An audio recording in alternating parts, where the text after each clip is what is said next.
सभी का स्वागत है। ये जो एपिसोड है हमारा, ये हम रिकॉर्डेड करके ले रहे हैं। आपके जो भी सवाल हो चैट बॉक्स में लिखे, हम प्रभु साहब के और प्रभु साहब की टीम तक पहुंचाएंगे कि आपके जो सवाल है वो सवाल भेजें। और ये जो मुद्दे प्रभु साहब उठा रहे हैं, महाराष्ट्र सोसाइटी वेलफेयर एसोसिएशन उठा रहा है, वो आपके मुद्दे हैं। आप भी इस पर समर्थन जताएं, सपोर्ट जताएं। जैसे कुछ मुद्दे हैं, सरकार क्या काम कर रही है, उसमें आप लोगों की क्या सजेशन हो सकते हैं, आपकी राय क्या हो सकती है, वो जरूर चैट बॉक्स में लिखें। हेलो नमस्कार, मैं आपका होस्ट और दोस्त सुनील शर्मा स्वागत करता हूं खास कार्यक्रम एवरी संडे 12 नून प्रभु से खास बात। और आज हमारे साथ में खुद मौजूद हैं रमेश प्रभु जी, जो हाउसिंग गुरु के नाम से जाने जाते हैं और महाराष्ट्र सोसाइटी वेलफेयर एसोसिएशन के चेयरमैन हैं।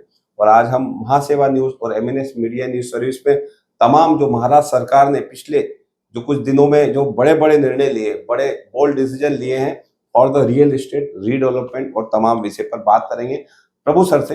प्रभु सर पिछले 35 सालों से रियल एस्टेट में महाराष्ट्र की हाउसिंग में हलचल में अपना योगदान देते हैं। वो स्टेक होल्डर की तरफ से हो या सरकार में विभिन्न कमेटियों में रहकर, रेरा कमेटी हो या महाराष्ट्र सोसाइटी एक्ट में जो अमेंडमेंट होते हैं उनमें डे टू डे जो उसमें रहकर लोगों के हित की जो बात होती है, लोगों की जो भागीदारी, वो इनपुट्स देते हैं और वो दिखते भी हैं, वो रेरा हो या एमसीएस एक्ट अमेंडमेंट कमेटी। तो हम बात करेंगे सर, बहुत सारे डिसीजन है। सर पहले तो बहुत बहुत स्वागत है सर आपका। नमस्कार। तो सर महाराष्ट्र सरकार ने पिछले बहुत मतलब ये 2025 का ऐसे ओवरऑल बहुत बुरा होगा देश के लिए, दुनिया के लिए, लेकिन महाराष्ट्र के लिए, खासतौर पर मुंबई के लिए, रियल एस्टेट के लिए बहुत ऐसे डिसीजन लिए जो स्टेक होल्डर को, जो लोगों को राहत दे उस तरह के। जैसे हम बात करेंगे, महाराष्ट्र सरकार का बड़ा निर्णय है कि वर्टिकल प्रॉपर्टी कार्ड, अब बड़ा निर्णय, वर्टिकल प्रॉपर्टी कार्ड मिलेगा इंडिविजुअल लोगों को। सर ये निर्णय क्या है और ये वर्टिकल कार्ड क्या होता है, प्रॉपर्टी कार्ड?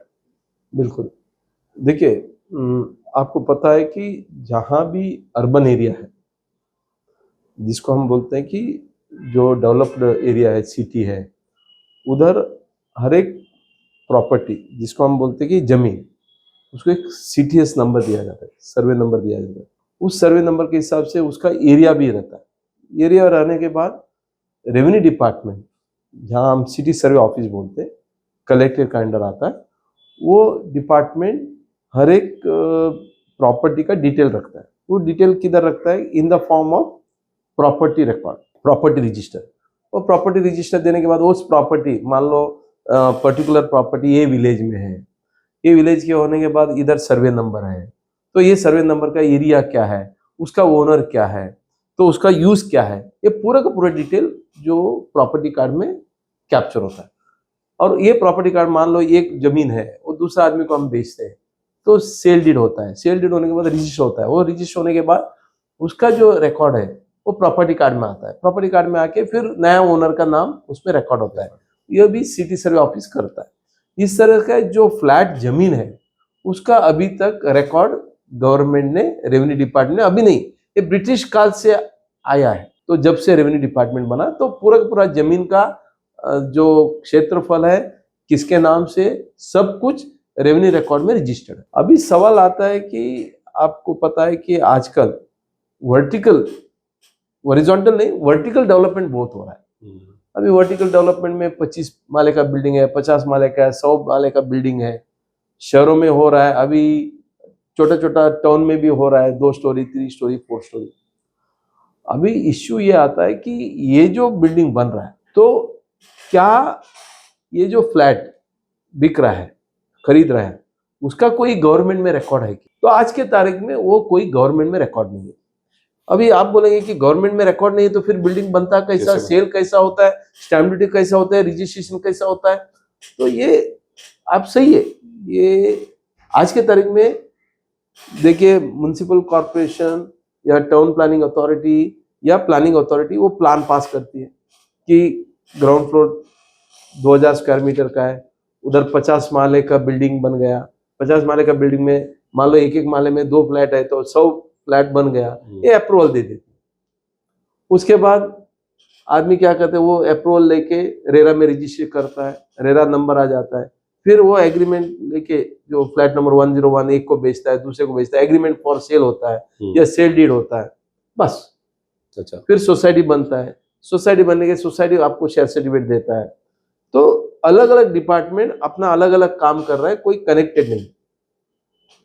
उससे क्या होता है कि कई बार बिल्डर क्या करता है, एक ही फ्लैट, सेम फ्लैट प्लान, सब कुछ सेम, एक ही फ्लैट 3 आदमी को बेचता है। तो क्योंकि फ्लैट का कोई एक हर बिल्डिंग का कितना फ्लैट है, क्या है, किधर भी कंसोलिडेटेड रजिस्ट्रेशन नहीं होता है या कोई आंकड़ा नहीं है, तो एक फ्लैट 3 आदमी को भेजा तो भी किसी को समझ में नहीं आता।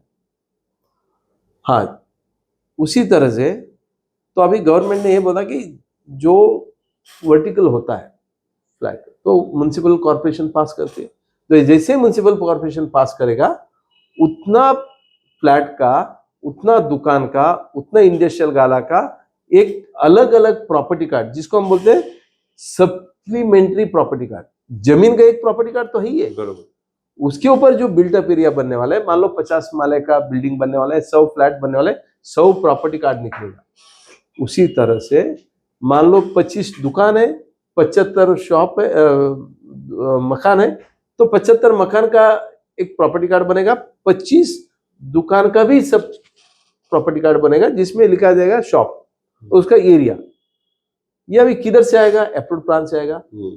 अभी ये सब मान लो डिजिटली प्रॉपर्टी कार्ड बन जाता है वर्टिकल का।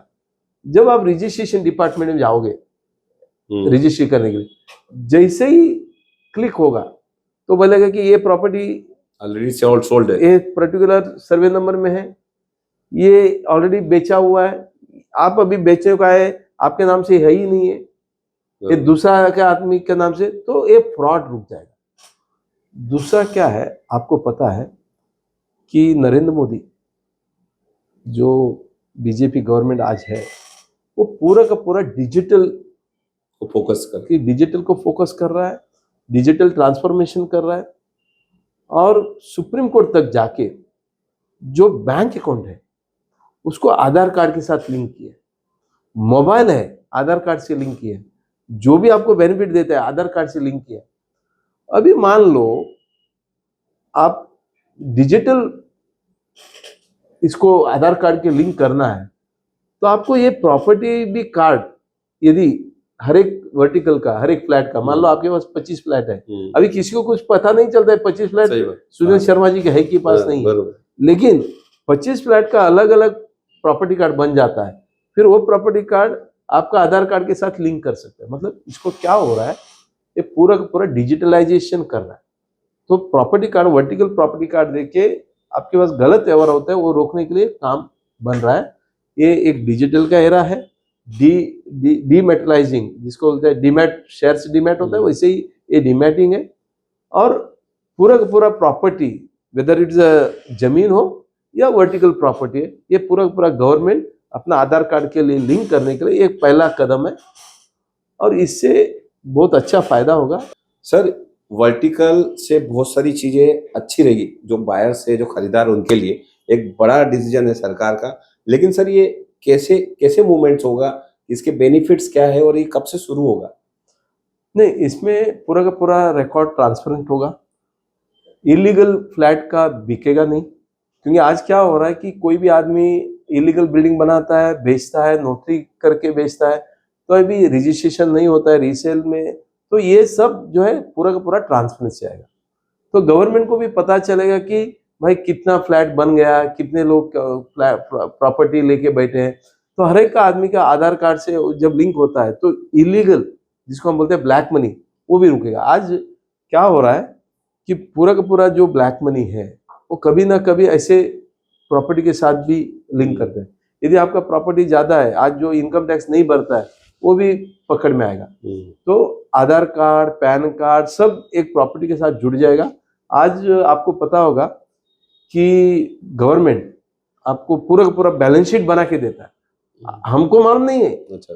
लेकिन वो गवर्नमेंट बना के बेचता है। कैसा बना के बेचता है? क्योंकि आपका पूरा का पूरा बैंक डिटेल उनके पास जोड़ा हुआ है, आपका शेयर्स का ट्रांजैक्शन डीमैट हुआ है, तो ट्रांजैक्शन क्या है क्या नहीं उनको मालूम है, आपको किधर किधर से डिविडेंड आता है मालूम है, उनको पता है कि आपके पास कौन सा प्रॉपर्टी लास्ट टाइम आपने दिखाया, ये सब दिखाई देता है उनको। लेकिन ये डिजिटल प्रॉपर्टी करने के बाद ये भी उनका रिकॉर्ड में आएगा, क्योंकि उनको मालूम पड़ेगा कि इनके पास इतना प्रॉपर्टी है, उतना प्रॉपर्टी है। तो ये आधार कार्ड से या पैन कार्ड से जब लिंक होता है, आप बेचते हो, तो उससे इनकम टैक्स में इवेजन है, वो भी उनको पकड़ में आएगा। मतलब अल्टीमेटली गवर्नमेंट का एक रिकॉर्ड ट्रांसपेरेंट करने के लिए लाया। आम आदमी को भी ये बेनिफिट है, क्योंकि उनको फिर प्रॉपर्टी में कोई डिस्प्यूट नहीं आएगा। नहीं तो आज एक ही फ्लैट 2-2, 3-3 आदमी को बेचता है तो कोर्ट कचहरी में जाएगा। तो एक सर्टिफिकेशन भी अच्छा होगा। तो डिजिटलाइजेशन से फायदा बहुत होगा, बिल्कुल बहुत फायदा होगा। यह बिल्कुल सर। जैसे अभी हाल ही में सरकार ने, महाराष्ट्र सरकार ने, फडणवीस सरकार ने बड़ा निर्णय लिया कि जो मुंबई की 20,000 हाउसिंग सोसाइटी है, जो जिनको ओसी नहीं मिला, ऑक्यूपेशनल सर्टिफिकेट नहीं मिला, उनके लिए एमनेस्टी स्कीम, अभय योजना लेके आएंगे।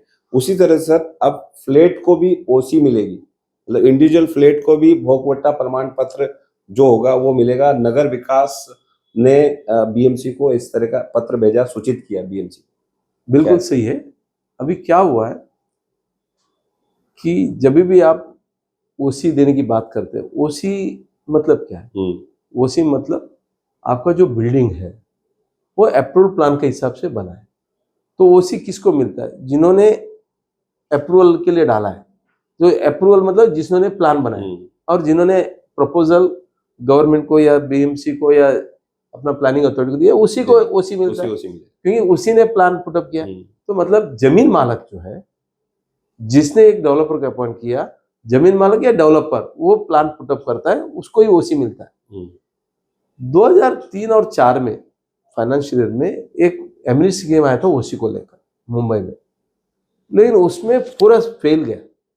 अभी आप पूछेंगे फेल क्यों गया? फेल इसके लिए गया क्योंकि जमीन मालक वो तो ओसी लाने के लिए आगे नहीं आता है।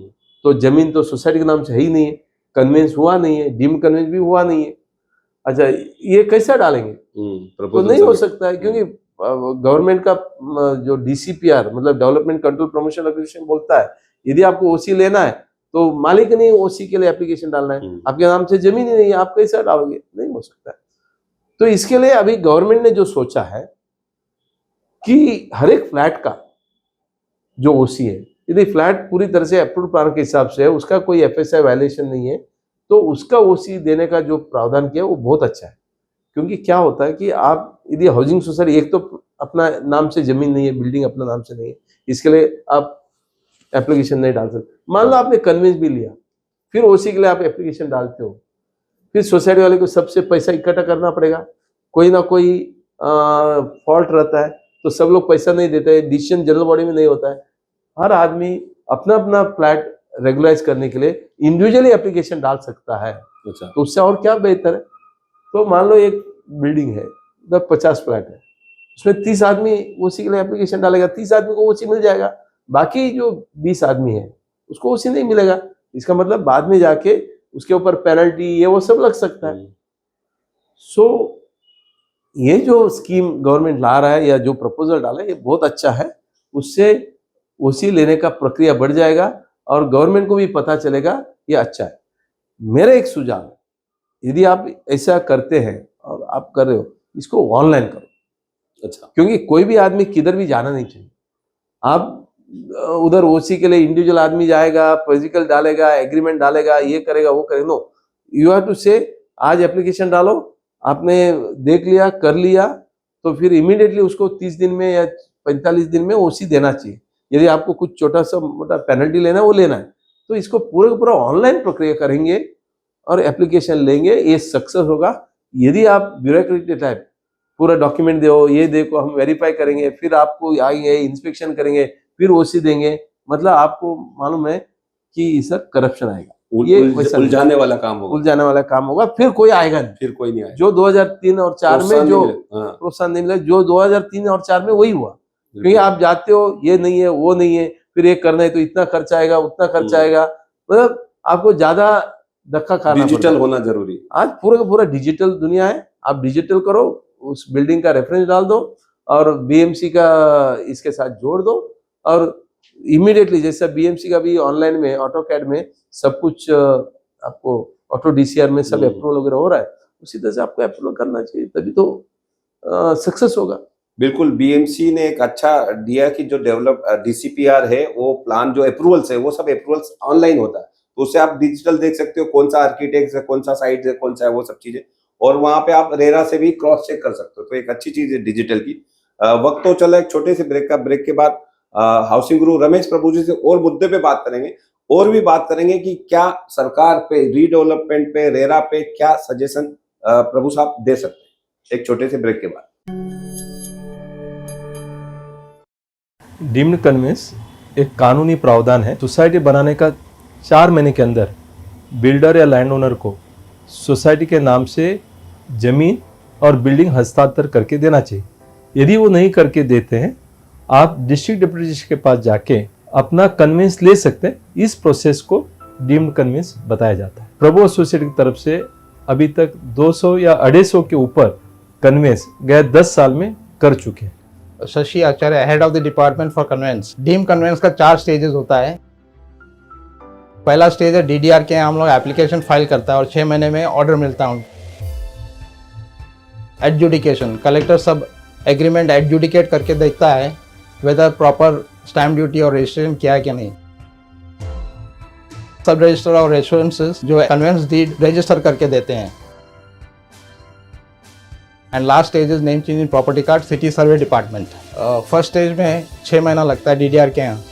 सेकेंड स्टेज में 3 महीना लगता है एडजुडिकेशन। तीसरा स्टेप सब रजिस्टर और एश्योरेंसेस, इसमें 3 महीना लगता है। And the last stage name change in property card भी 3 महीना लगता है। कुल मिला के सब 1.5 साल में हो जाता है। अगर आपका कुछ क्वेरीज हो तो मेरा मोबाइल नंबर है 9821234770।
ब्रेक के बाद आप सभी का स्वागत है। सर, बड़ा निर्णय लिया सरकार ने, वोट बैंक होता है या चुनाव के रिलेटेड होगा, पता नहीं क्या, लेकिन सर जो पुरानी इमारतें हैं मुंबई की, क्लस्टर के लिए एक बड़ा जो भाड़े करूं उनको मिलने वाले जो नए घर है, उनमें स्टाम्प ड्यूटी और रजिस्ट्रेशन फी पूरी तरह से माफ की जाएगी। सर, एक सरकार का बड़ा निर्णय है सर।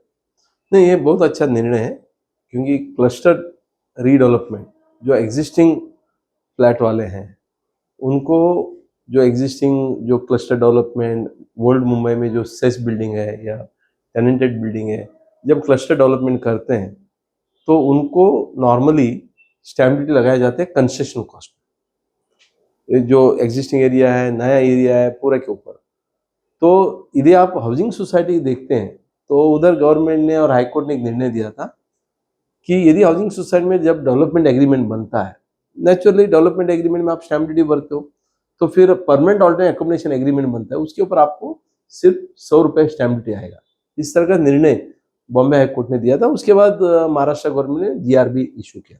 लेकिन क्लस्टर डेवलपमेंट या सेस बिल्डिंग या साउथ मुंबई में जो बाड़ेकर होता है, उनका जब घर एक्सपांड होता है क्लस्टर डेवलपमेंट में या कोई भी डेवलपमेंट में, तो उनको स्टैम्प ड्यूटी भरना पड़ता है अभी भी रिहैब पोर्शन। तो ये अभी निर्णय देने से एक तो स्टैम्प ड्यूटी कम होगा, मतलब बिल्डर को उतना कम भरना पड़ेगा, दूसरा उनका एग्रीमेंट बनेगा, रजिस्टर होगा, तो आम आदमी के लिए अच्छा है। और एग्जिस्टिंग मेंबर के लिए डेवलपमेंट, रीडेवलपमेंट, क्लस्टर डेवलपमेंट में आने के लिए उनको प्रोत्साहन के लिए ये बहुत अच्छा कदम है। आज क्लस्टर डेवलपमेंट को भी किधर ना किधर एक इंसेंटिव देना चाहिए। आज छोटा छोटा मकान, छोटा 1000 स्क्वायर मीटर, 2000 स्क्वायर मीटर में आप बिल्डिंग बनाओगे, कोई मतलब नहीं। आप 4000 स्क्वायर मीटर साउथ मुंबई में, 6000 स्क्वायर मीटर सबब में, 10,000 स्क्वायर मीटर मान लो आप अदर देन मुंबई में आप करते हो, तो यूनिफाइड डीसीपीआर में एक क्लस्टर डेवलपमेंट बोला जाता है। उस क्लस्टर डेवलपमेंट को आप जो बेनिफिट दे रहे हो आपका महाराष्ट्र के लिए बहुत अच्छा सुझाव है, अच्छा है। तो लोग बड़ा बड़ा कॉम्प्लेक्स बनाने को आगे आएंगे, तो ये स्वागत कारक है।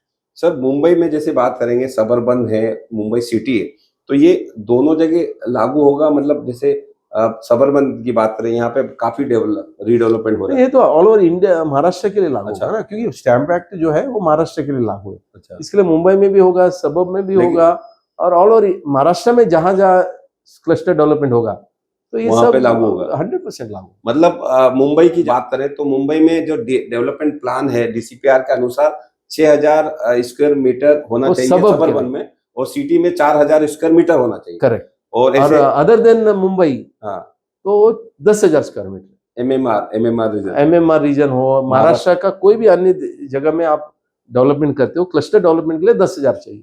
10,000 स्क्वायर मीटर पूरे महाराष्ट्र के लिए। तो ये कंडीशन ही है। बाकी आपको बहुत सारे वेव जो है, स्टैम्प ड्यूटी एक बड़ा राहत है, स्टैम्प ड्यूटी भी राहत मिला है, रजिस्ट्रेशन भी में राहत मिला है। मतलब ये बहुत अच्छा निर्णय महाराष्ट्र गवर्नमेंट ने लिया है। बिल्कुल। फडणवीस सरकार सर हाल ही में, मतलब पिछले 2-1 साल की बात करें तो बहुत बड़े बड़े डिसीजन, और रियल एस्टेट पे बड़ा फोकस है फडणवीस सरकार का। सर इस विषय पर क्या कहें? ज्वलंत विषय है, लोग डाउट भी करते हैं कि जैसे धारावी है, जैसे मोतीलाल नगर है, सर ये एक एसआरए में इन्होंने डिसीजन लिया है कि एक सेपरेट जो एरिया डेवलप नहीं हो रहा, रीडेवलपमेंट करना है उनको, तो फोकस करके हम टेंडर करके, हमको टेनेंट्स की जरूरत नहीं है, हम जो स्लम के हैं हम डायरेक्टली हम उनको टेंडर के थ्रू दे सकते हैं, सरकार ऐसा बोलती है। सर इस पे क्या कहेंगे आप?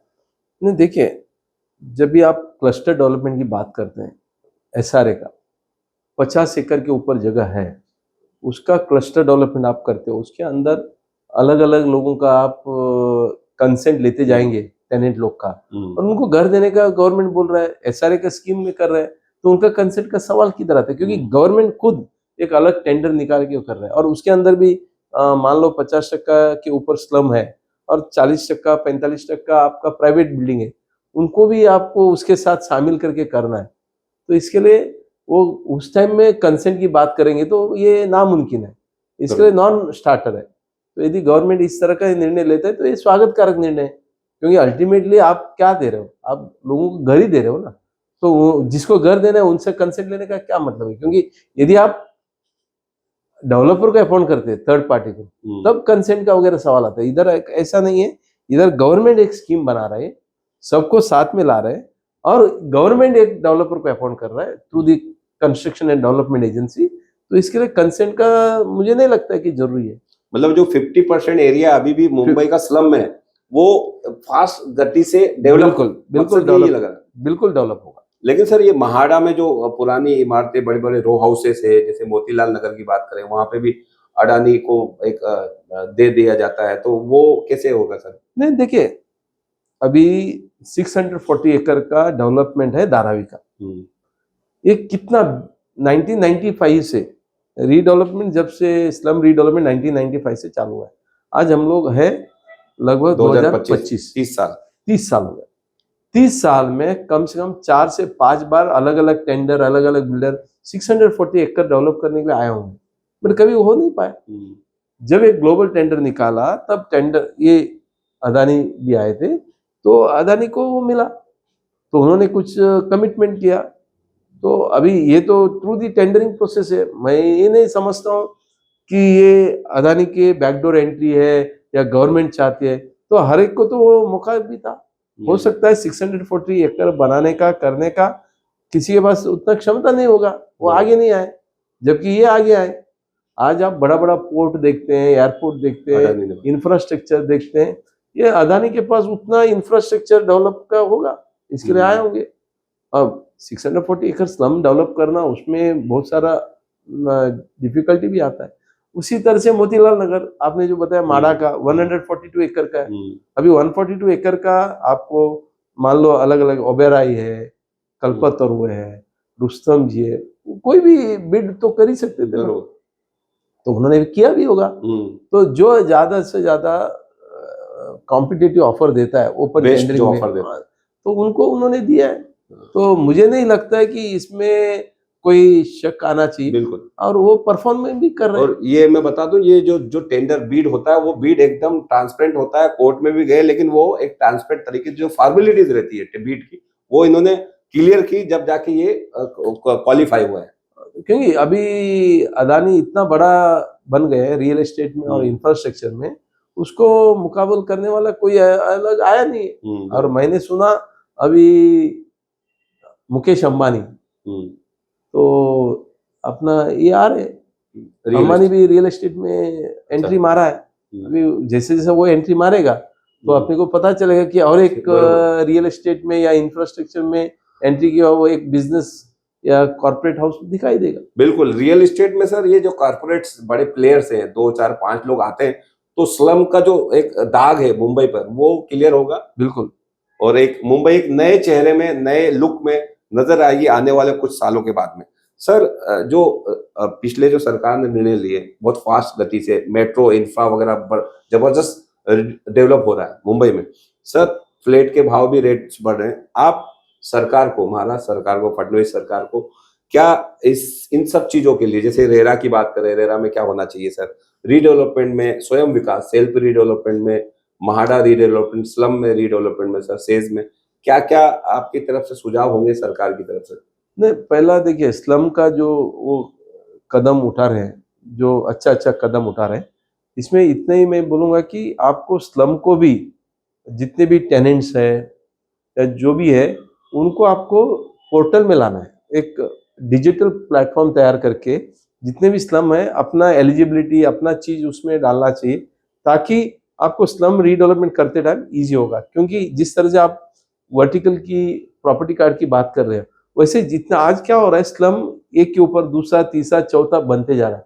आप एक ऐसे कुछ पोर्टल तैयार करो, उसमें बोलो जितने भी स्लम में रह रहे हैं तो अपना एविडेंस के साथ, केवाईसी के साथ आप अपना पोर्टल में अपलोड करो। उसके बाद उनको एक नंबर दे दो, तो उसके बाद कोई भी अगला स्लम बनेगा नहीं। दूसरा, एक ही आदमी स्लम में रहता है, उसके साथ ये आदमी के साथ 4 स्लम होता है। 4 स्लम कैसा हो रहा है? क्योंकि उनका आधार कार्ड के साथ वो जुड़ा नहीं है या उनका डिजिटल रिकॉर्ड नहीं है।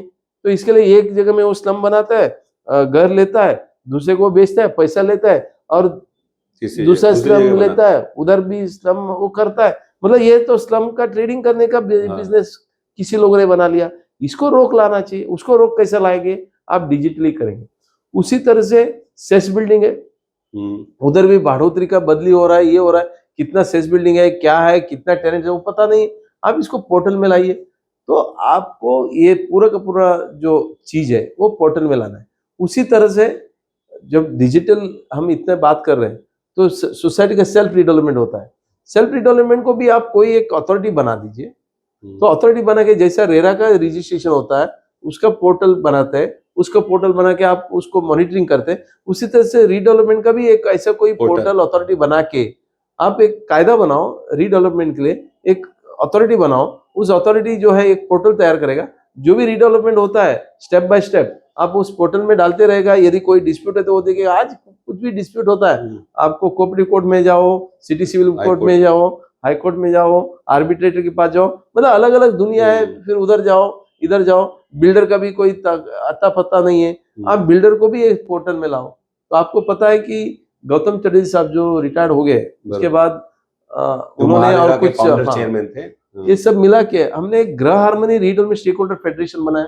उसमें हम क्या कर रहे हैं, तो हमें एक ट्रांसपेरेंट सिस्टम लाने के लिए जितने भी बिल्डर्स है उनका प्रोफाइल ले रहे हैं, सर्विस प्रोवाइडर का प्रोफाइल ले रहे हैं, बिल्डर का प्रोफाइल ले रहे हैं, मतलब हाउसिंग सोसाइटी का प्रोफाइल ले रहे हैं, फिर उनको मैच मेकिंग कर रहे हैं। लेकिन ये बिना कोई अथॉरिटी का स्टेक होल्डर आके बनाए, लेकिन एक गवर्नमेंट बनाती है उसका, और इसका सेंटिटी बढ़ जाएगा, अच्छा होगा। इस तरह का मुझे लगता है कि काम गवर्नमेंट को करना चाहिए, तब रीडेवलपमेंट भी अच्छा होगा, उसका ट्रांसपेरेंट भी होगा, स्लम रीडेवलपमेंट भी गति मिलेगा, गलत स्लम वापस बनेगा नहीं। तो इस तरह का एक ट्रांसपेरेंट सिस्टम बनाने का पूरा जरूरी महाराष्ट्र गवर्नमेंट के लिए है, और मैं आशा करता हूँ देवेंद्र फडणवीस इसके ऊपर काम करेंगे। बिल्कुल सर, जैसे जीआरएसएफ के चेयरमैन गौतम चटर्जी साहब है, जो आईएएस ऑफिसर तो है रिटायर, लेकिन उन्होंने उनके कार्यकाल में जो फाउंडर महारेरा के चेयरमैन रहे, उन्होंने जो पोर्टल बनाया बहुत दमदार है, और वो पूरा 3-3 महीने का उसमें ऑडिट होता है, डेवलपर का बताना पड़ता है उसको, बायर्स को कि क्या-क्या है चीजें।